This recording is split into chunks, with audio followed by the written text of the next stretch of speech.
Hello, New Wave of British Heavy Metal.com here. Today it's the 19th of November 2022. Before we get into it, if I could please ask the usual opening request for a favour, and that's if you would please subscribe to the channel. That'd be excellent. Every subscriber helps and is appreciated. So if you would hit the button, that would be fantastic. Thank you. Right, today we're going all prog today. Band is Gandalf's Fist, and their current album, which came out just a couple of 3 days ago, entitled Widdershins. Right now, to me, Gandalf's Fist, you might not have heard of them, but you really should check them out. They're always excellent, quite inventive. Every album they do is that little bit different, and this one's no exception. Although it's progressive rock, I guess you could say, but the emphasis here on Widdershins, in my opinion, is on the rock part. I mean, there are some excellent guitar work going on here, some really punchy riffs, and it's, well, overall it's excellent, and is generally the way with Gandalf's Fist. There is a bit of a running concept to it, this time being around the superstitious side of human nature, right? Quite intriguing. As to the title, Widdershins, I'd not come across that word before, so I looked it up. And apparently it basically means to go anti-clockwise. Make of that what you will. Now, Widdershins is their first original album for about 5 years, I think, since the rather remarkable Clockwork Fable. Check that out. Do check that out.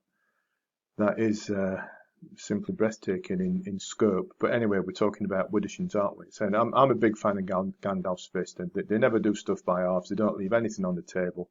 It's maximum effort all the way through. And I say, whilst they are generally labelled as progressive rock, there's much more to them than that. There's so much variety in the approach, and to stick them with progressive rock is well, a little bit misleading. And Widdershins for me is arguably their heaviest album. It's full of big riffs, some quite excellent guitar work, all merges in with plenty of keys and swirling organs. It's quite an immersive listen. Take the opener, Sacrament, prime example of what this album's all about. It's a most heavy prog indeed, and in fact, I'd go as far as heavy metal in places. That the riff cuts hard, it drives the song along, as does the solo. The keys come in, and the Hammond to give it that sort of mid-70s Uriah Heep feel even. And indeed, Ripper Owens turns up to provide some vocals on it.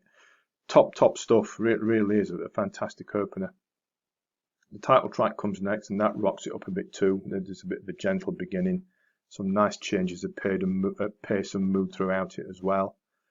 Of the others, Dreamcatcher stretches out into a proper like sort of symphonic / progressive rocker. Wisp is a kind of upbeat folksy number, just shows how they can switch styles at ease. Man of Signs, that's a bit folksy too. The acoustic guitar, the electrics come in eventually and give us quite an epic feel of the guitar and the keys all duel along, and it's quite fantastic. Witchmonger, bit spooky, but still enjoyable. Now, got to mention Cave. That's all it's called, Cave, right? It's the closer, and it's 20 minutes. Well, just a few seconds shy, but let's say 20 minutes. And it's the most wonderful heavy prog that I think you'll hear anywhere. The central riff is clean and cutting. The lead breaks and the guitar is well, remarkable is a word that springs to mind. And the keys come in again and prog it up some more, generally on the heavy side of things, but it's remarkable how seamless and how well that Gandalf's Fist write their songs. I say 20 minutes, it flashes by, and it's remarkable stuff. It really is. There's some slower passages against the heavier bits, and then there's almost an orchestral bass fade out at the end. It's superb, and then some. I can't say any more than that really. Most of the vocals are handled by Kerry Farish, and what a voice she's got. It's so well suited to the song. She delivers them all very well. Range, emotion, and all the rest of it. fantastic from start to finish. I'd say it's Gandalf's Fist most instantly accessible and straight ahead in inverted commas album, if I can put it that way. Do check it out. I'm sure you'd enjoy it, and there are other stuff too, if you would. You know, there's so much scope and variety to the band's back catalogue as well, and everything's done so well, varied and imaginative as well. I bought mine directly from the band's website. I'll put a link to that in the description box underneath the video, so you can click through it and buy your own copy if you'd like to, along with some of the other stuff, because they have got quite a range of stuff available from their online shop. So do check it out. Seriously recommended stuff. Fantastic heavy prog rock with the emphasis on the heavy. So there we are. That's Gandalf's Fist and Widdershins. Do check it out. Link in the description below. I'm sure you'll be pleased if you do. Please subscribe to the channel before you go, as always. And thanks for watching. Thanks for listening, and take care.